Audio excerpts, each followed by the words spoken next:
afternoon. And I want to thank the organizers for inviting me to come here today and for the opportunity to talk about justice. You know, in 2005 in Shoreline, which is just a little bit north of Seattle, we had a program, we put on a program called Fascism or Democracy. It's your choice. And today we're facing those choices and issues again. At that meeting, we discussed the old American democracies, which we now call the paleo-conservatives. And we also discussed the new American democracy, which we call neoliberals. Yeah. And ultimately, what we have found is that, is that the public policies of the Congress of the United States has adopted the beliefs and the worldview and the policy framework of the neoliberals. When you look at the policies of the United States Congress, or even our local state government, the policies of the neoliberals mean they want to privatize everything. And so we not only lose the workforce of state employees who are really very highly skilled, make no mistake about that, but our services become profit centers, for corporations. But in order to really understand this, we need to take a historical look at this. Take a look at World War II. The massive and systematic human rights abuses committed during World War II, including the Nazi genocide of Jews and Gypsies and other groups, spurred the development of the International Human Rights Instrument. The Universal Declaration of Human Rights was signed in 1948, December 10th. That's why we have celebrations on December 10th every year to celebrate the signing of that declaration. It comprised of 30 articles, and they all contain a comprehensive listing and linkage of the key civil, political, economic, social, and cultural rights. But over the years, these obvious linkages were obscured by the selective use of human rights in the Cold War. The document outlines civil and political rights, which include the right against torture, and the rights to an effective remedy for human rights violations, and the right to participate in government, for the rights of families to be secure with each other and not segregated into cages, and where women are safe, whether they're on or off the reservation, from violence that is occurring at a terrible rate.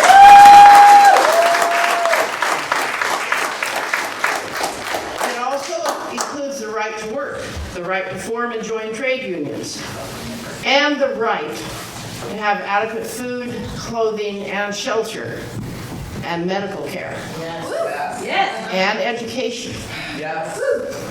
But because of the ideological fissures caused by the Cold War, it became common public policy to view civil and political rights independently from economic, social, and cultural rights.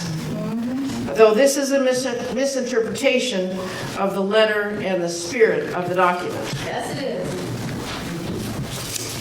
In this presidential election, we are deciding which public policies we want to live under.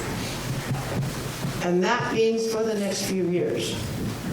And for that choice that we are going to be making, we will select a person to lead our country as president.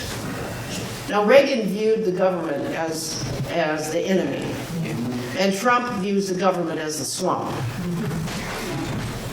And they've come into conflict with the views of Bernie Sanders, who you didn't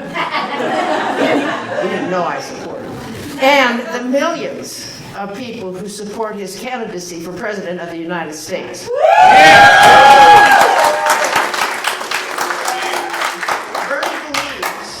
That the bounty of a country should exist for all the people, not just the wealthy among us. Yes. That's right. Now, the United States has had bursts of social reform, first that I know of in the turn of the century. We had City Light was formed, public ownership of utilities. And then some of us will remember the New Deal, or under Roosevelt, or the war on poverty under Lyndon Johnson. Compared to what happened in Europe, however, these reforms were extremely limited. Our public policies providing jobs under the New Deal was to alleviate unemployment of the Great Depression and to alleviate poverty, particularly elderly women and orphans who needed Medicare and economic support. They got it with the Social Security system. These programs work. Bernie Sanders is a drum major for justice. For economic justice, for racial justice, for environmental justice, for social justice. And he has been for his entire life. That's right. He knows how to thread his way through the conflicting ideologies underscoring the public policies of the neocons and the neoliberals. And he will provide the American people with hope for the future. Yes. With a public policy that follows the Universal Declaration of Human Rights. Yes. With a policy that follows the dictates of sustainable development and that will fight climate change. And quite frankly, follow the golden rule. With all of my heart, I support Bernie Sanders for President of the United States.